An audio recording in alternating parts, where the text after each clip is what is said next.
Xin chào tất cả anh em, lại là em đây, Lê Thanh Tài đây. Hôm nay em canh chỉnh được một số con lên âm hay, em lên clip cho anh em chơi nha.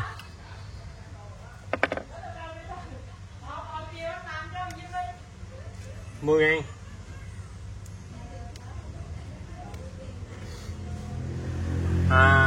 canh chỉnh được một số con ha, cho anh em chơi ha.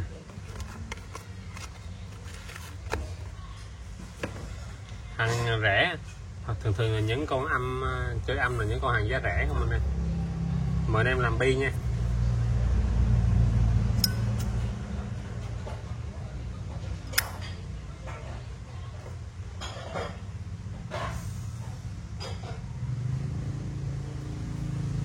Mời anh em nha.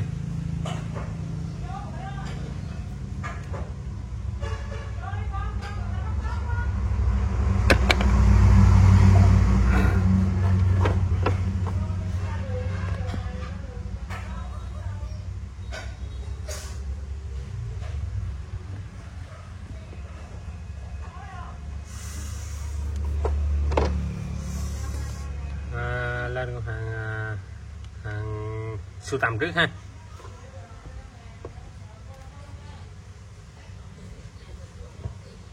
Lên hàng sưu tầm trước cho anh em chơi.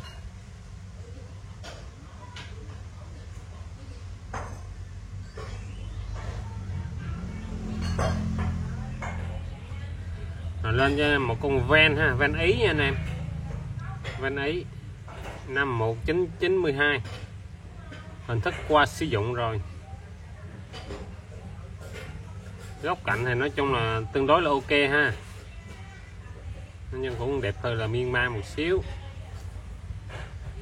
Có dăm 2 điểm cái này một xíu nha anh em, dăm nhẹ thôi, không đáng kể, như vết trầy thôi à. Ngoài ra là ok hết nha, hàng qua sử dụng nha anh em.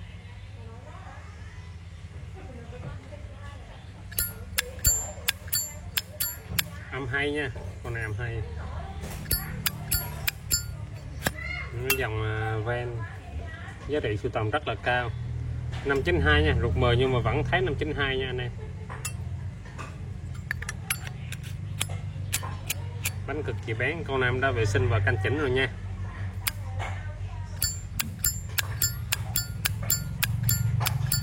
Âm hay. Con này em giao lưu với anh em giá 800.000 nha, một con ven xin hãng nha, chủ đề hai mặt luôn nha. Những anh em chơi dòng ven thì anh em sẽ biết giá trị của nó nha. 800.000 một con ven 92.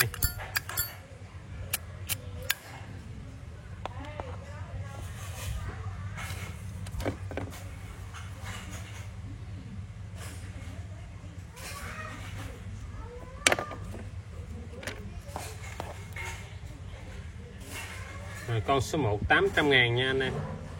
Anh em chốt con nào thì chụp hình nhắn tin qua Zalo giúp em nha.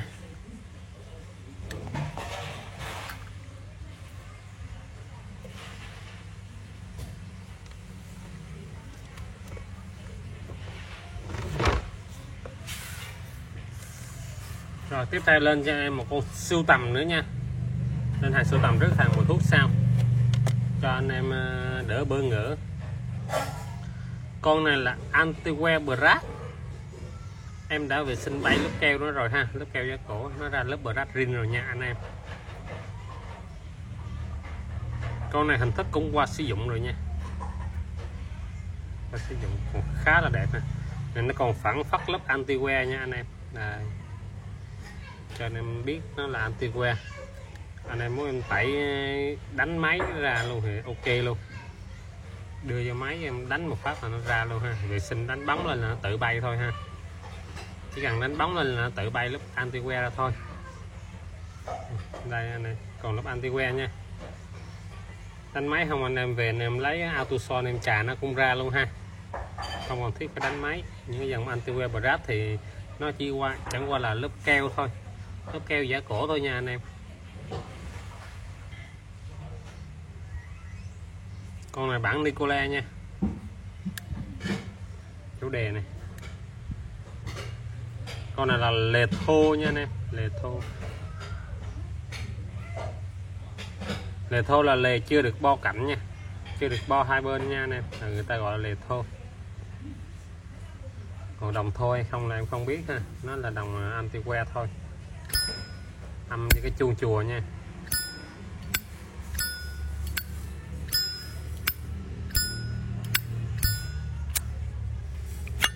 Một hàng xài cực kỳ lướt luôn nha này, 596. Rồi đó, vệ sinh đã cần chỉnh âm hết cho anh em ha. Con này em giao lưu cho anh em giá 1,2 triệu nha, đồng zin nha, đồng zin lề thô nha anh em, 1,2 triệu. Cái dấu bấm lề thô là anh em nhìn bấm lề rất là sâu nha, là lề thô, và nó chưa bo cạnh nha này, hai cạnh hai bên nó chưa bo vô ha. 1,2 triệu.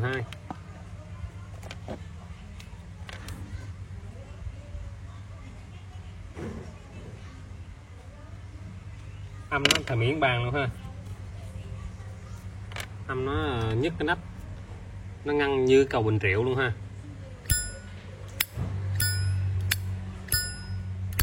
Cái độ ngăn của nó như cầu Bình Triệu anh em, rất là dài luôn ha.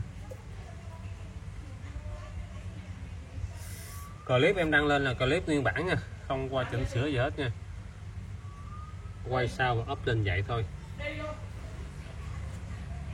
Rồi tiếp theo lên cho anh em, con này hình như chưa canh chỉnh, lỡ rồi lên luôn ha. Con này là hình như nó nói về chủ đề cá thì phải, lịch sử của những loài cá hay sao á. Nói chung chủ đề rất là lạ luôn á này, lần đầu tiên gặp luôn, ăn mòn truyện vàng luôn ha.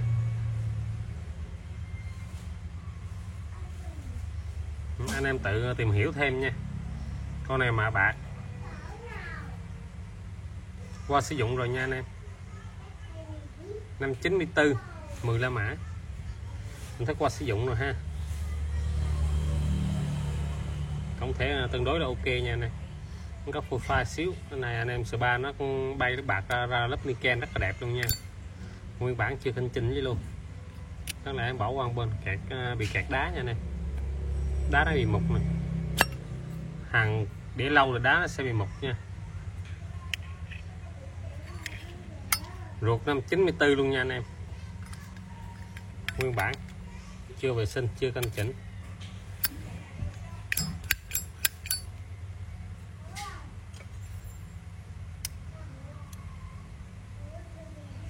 Cũng là chủ đề cá, mà con chủ đề cá này rất là lạ luôn, lần đầu tiên gặp luôn, chưa vệ sinh chưa canh chỉnh nha.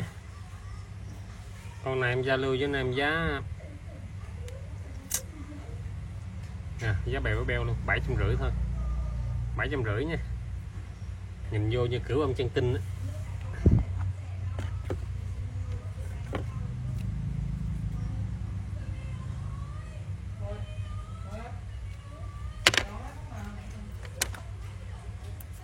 $750 nha anh em. Anh em chốt là chụp hình nhắn tin qua Zalo giúp em nha.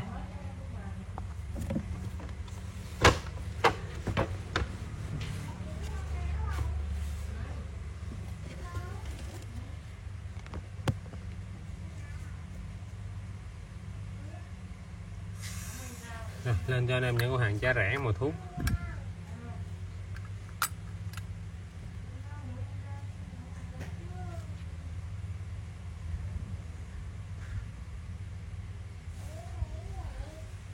Đây lên cho anh em một con La Mã nha, chà rôm bóng nha. Chà rôm bóng thì nó hay bị xước lông mèo như thế này. 599, 15 La Mã. Tổng thể góc cạnh còn tương đối là ok ha, có xước lông mèo nha anh em. Nhưng mà con này là light new đó, light new nha. Anh em thấy cái đường búa cam nó mài rất là ít ha, nó quẹt rất là ít ha. Ruột nó cực kỳ đẹp luôn này.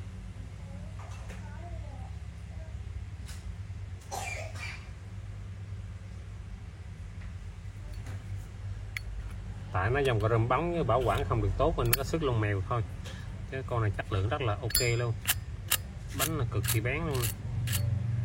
Xài lướt nha anh em, nhưng mà nó tiếc một cái là bảo quản nó không được tốt cho lắm nên nó bị xước lông mèo. Âm thì hay rồi nha. Anh em nào không bàn về chất lượng, anh em nào không bàn về ngoại hình của nó thì xài chất lượng thì con này ha, vừa rẻ vừa chất lượng nữa nha anh em, âm lại hay nữa. Con này em giao lưu với anh em giá 630.000 nha, 630. Anh em cái con lai điêu sao là con này dạy nha, chẳng qua bờ ngoài nó bị xước lông mèo thôi. 630.000.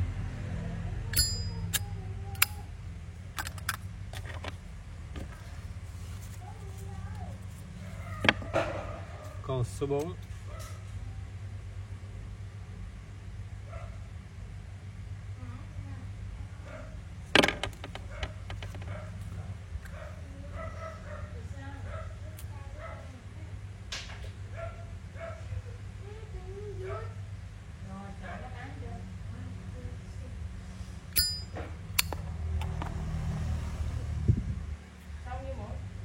Rồi tiếp theo lên cho anh em một con chủ đề về thiên thần. Con này cũng đã canh chỉnh rồi ha, những cái con này làm canh chỉnh âm hay hết rồi, anh em yên tâm đi ha, nó bẩn thôi.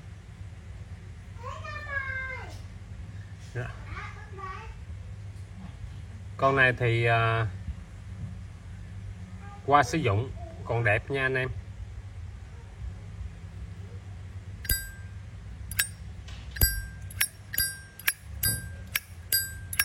Âm nó thì cũng như cái chuông chùa luôn nha.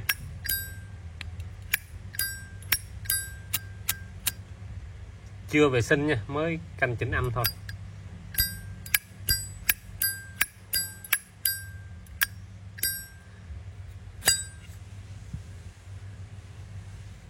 Vỏ ruột 509 trùng luôn nha anh em. Chủ đề thiên thần, các ăn mòn truyện vàng limited 0005 trên 1.000 con nha. Con này xin phép giao lưu cho anh em giá 550 nha anh em, 550.000. Con hàng còn đẹp nha.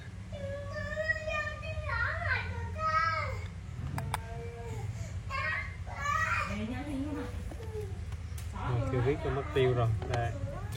Con số 5,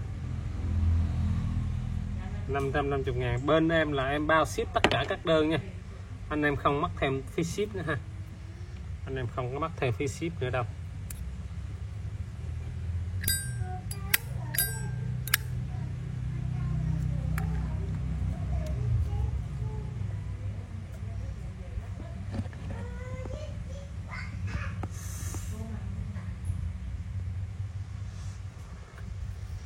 Rồi tiếp theo lên cho anh em một con cũng Anger Win luôn ha. Cái con này với con này nhìn nó cũng một cái chủ đề giống nhau anh em. Anh này.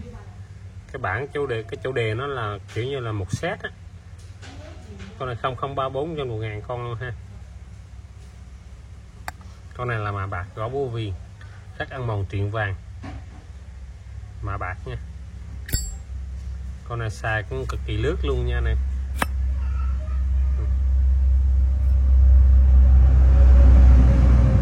Cực kỳ lướt luôn ha. Ruột đó nè anh em, năm 2011 nha, nguyên bản chưa có vệ sinh gì luôn mà nó còn sạch vậy nè. Con hàng sạch cực kỳ lướt luôn.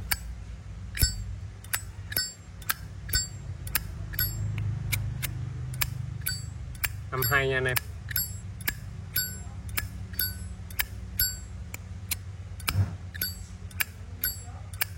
Con làm giao lưu với anh em giá 600.000 nha, gõ búa viền nữa nha anh em, gõ búa viền nữa. 600.000 con Jeep trong tình trạng đã qua sử dụng mà còn rất là đẹp nha.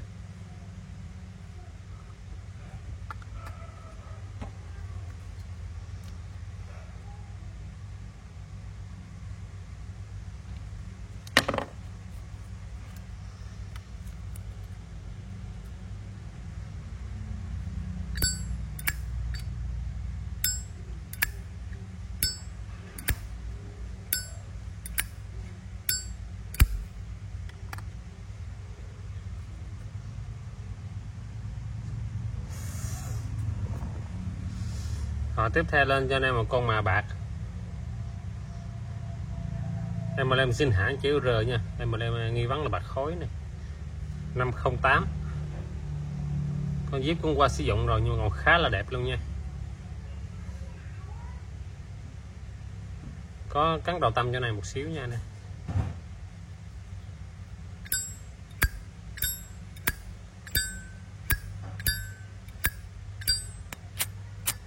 Cực kỳ bán luôn. Con này cũng xài lướt lướt thôi à, chứ không có xài nhiều đâu. Ruột 508 luôn nha. Bánh cực kỳ bán luôn.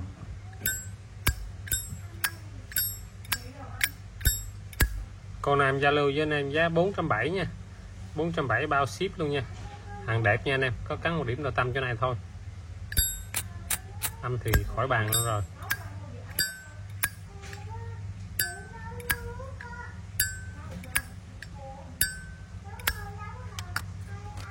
$470.000 bao ship.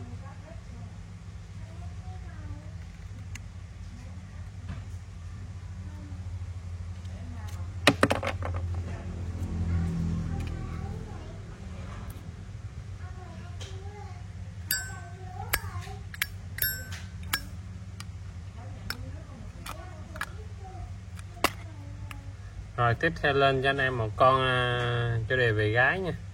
Gái Nhật Yuri gì đây. Cũng là bạc luôn nha nè, mà bạc. Con hàng đã qua sử dụng nha. Limited 183. Hàng qua sử dụng mà còn đẹp. Âm hay nha nè.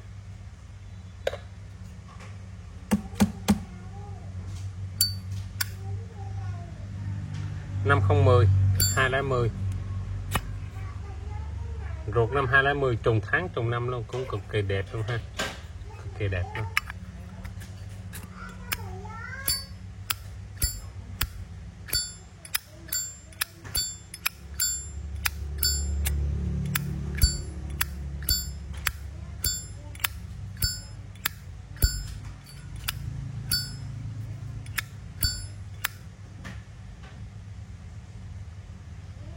Qua sử dụng rồi nha anh em, còn khá là đẹp nha. Có limited luôn nha anh em, 183. Con này em giao lưu với anh em giá 600 nha, chủ đề khác ăn màu hai mặt luôn nha anh em. 600.000.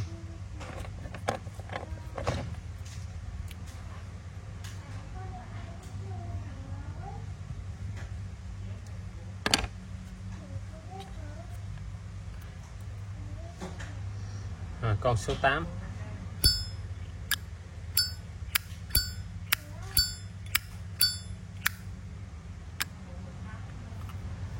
Cái con này bán rẻ mà bán không đi nổi ta. Nay em sale rẻ luôn ha. Ít lồi chữ xéo nha. 591 7 La Mã. Hình thức qua sử dụng rồi ha. Con này cũng xài lều thô nè. Rồi có cắn đầu tâm ha. Còn ngoài ra là tương đối là ok. Hàng qua sử dụng mà giờ là đẹp rồi nha.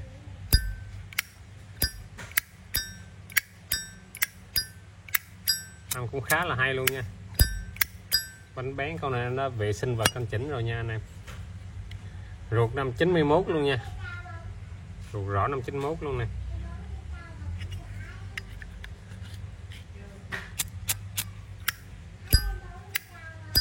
Rồi con này em sale cho anh em luôn về mùi thuốc nha. 700.000 nha anh em, 700.000.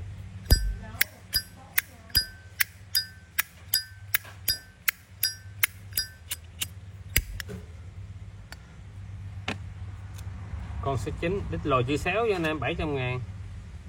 Rẻ bất ngờ luôn á.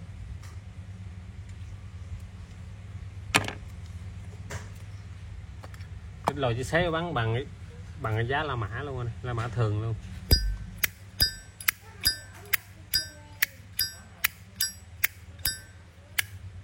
Âm hay nha. 700.000. Anh em nào chốt và chụp màn hình nhắn tin qua Zalo giúp em.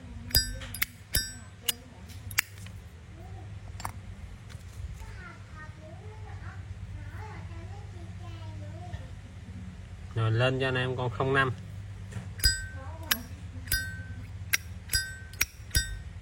Nằm khá là hay luôn.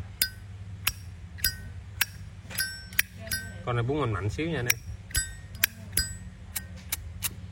Bánh bén chưa vệ sinh nha, mới canh chỉnh âm thôi. 505 vỏ đục trùng nha, hàng qua sử dụng.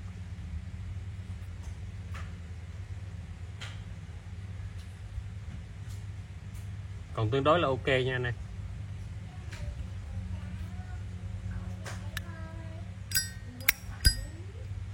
Con này về anh em bún mạnh xíu ha.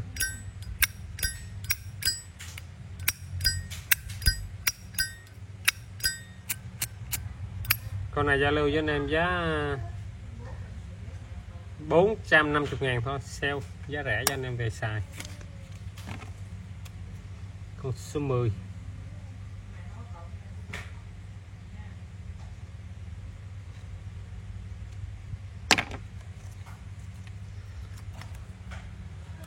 450.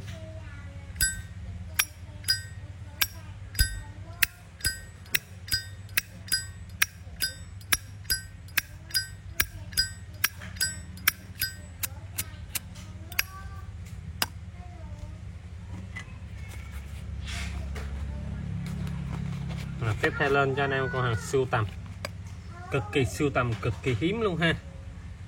Cái bản Liberty đồng xu anh em thấy rất là nhiều rồi, nhưng cái bản hắc ăn mòn anh em chưa thấy bao giờ, bảo đảm với anh em luôn. Em lao sơ sơ cho anh em thấy cái độ đẹp của nó.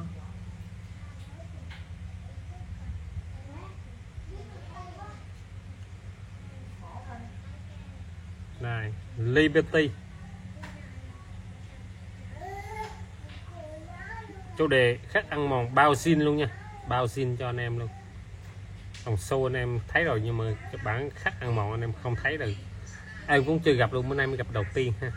503 con Jeep trong tình trạng là chưa lên lửa ha. Mặt sau thì nói chung nó có xước nhẹ lông mèo ha, xước lông mèo trong quá trình bảo quản, để dưới nền này, nó bị xước lông mèo nhẹ ha.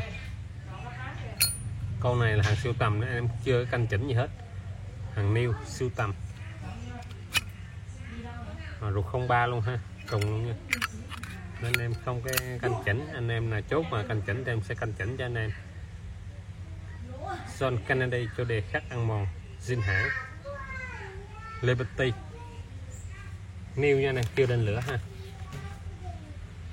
Con này giao lưu với anh em giá 900.000 nha, 900.000.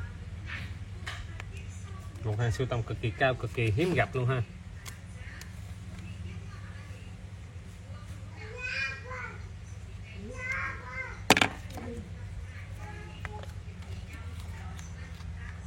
Anh em chốt con nào thì cứ chụp màn hình nhắn tin qua Zalo giúp em nha.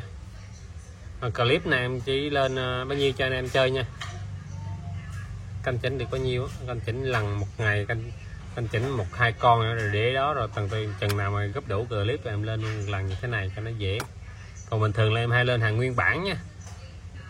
Bình thường là em hay lên hàng nguyên bản để cho anh em thấy cái độ zin của nó ha.